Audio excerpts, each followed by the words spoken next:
क्या आपको पता है कि पक्षी को पंख और 4 उंगलियां क्यों होते हैं? चलिए बताते हैं।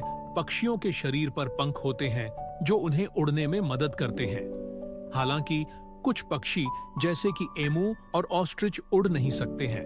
पक्षी की हड्डियां खुफिया रूप से हल्की होती हैं, जिससे उन्हें उड़ने में आसानी होती है।